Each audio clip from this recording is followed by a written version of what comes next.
আজকের ওয়েদারটা বেশ ভালো না? সকাল থেকেই একটা মিঠে রোদ রয়েছে, আবার ভোর থেকেই হালকা ঠান্ডার আমেজও বোধ করা যাচ্ছে। তাহলে কি ঠান্ডা এসে গেল? অর্থাৎ শীত কি পড়ে যাচ্ছে আগে ভাগেই? কিন্তু বর্ষা তো বিদায় নিচ্ছে না। আলিপুর আবহাওয়া অফিস বলছে যে জোড়া ঘূর্ণাবর্ত এখনও রয়েছে, আর তার প্রভাবে বৃষ্টিও থামবে না।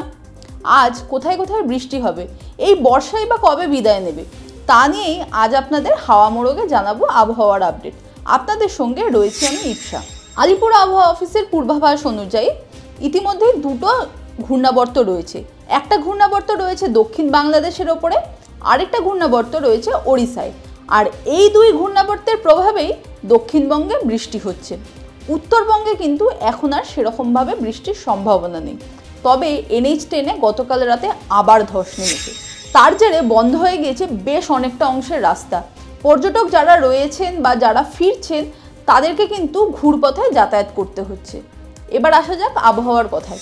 কলকাতায় আজ আকাশ আংশিক মেঘলা থাকবে, কোথাও কোথাও হালকা বৃষ্টি, আবার কোথাও বিক্ষিপ্তভাবে বজ্রবিদ্যুৎ সহ বৃষ্টির সম্ভাবনাও রয়েছে।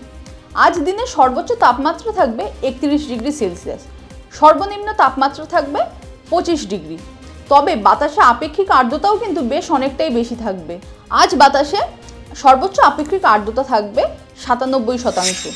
দক্ষিণবঙ্গে কিন্তু ভারী বৃষ্টির সম্ভাবনা নেই, তবে যে বৃষ্টি বিদায় নিয়েছে তা নয়, আপাতত 3 দিন পর্যন্ত বৃষ্টি চলতে পারে। আলিপুর আবহাওয়া অফিস বলছে যে আজ বিক্ষিপ্তভাবে বৃষ্টির কিন্তু সম্ভাবনা রয়েছে, তবে তা হালকা থেকে মাঝারি পরিমাণ বৃষ্টি হতে পারে। এবার আসা যাক কোথায় কোথায় বৃষ্টি হবে। কলকাতায় যেমন বৃষ্টি হবে তেমনি হাওড়া, হুগলি, পূর্ব পশ্চিম মেদিনীপুর, উত্তর ও দক্ষিণ 24 পরগনায় বৃষ্টির সম্ভাবনা রয়েছে। ঝাড়গ্রামে আবার কিন্তু ভারী বৃষ্টিও হতে পারে বিক্ষিপ্তভাবে। এবার আসা যাক উত্তরবঙ্গের কথায়। ওই যে প্রথমেই বললাম, উত্তরবঙ্গে কিন্তু এখন আর দুর্যোগের সম্ভাবনা নেই, সেখানে ভারী বৃষ্টির কোনো পূর্বাভাস নেই। তবে বিক্ষিপ্তভাবে উত্তরবঙ্গের 5টি জেলাতেই হালকা থেকে মাঝারি পরিমাণ বৃষ্টি হতে পারে। তবে কোথাওই সেই বৃষ্টি কিন্তু দীর্ঘক্ষণ ধরে চলবে না, অর্থাৎ যে বিপদ বা বিপর্যয়ের আশঙ্কা তা কোনোভাবেই নেই।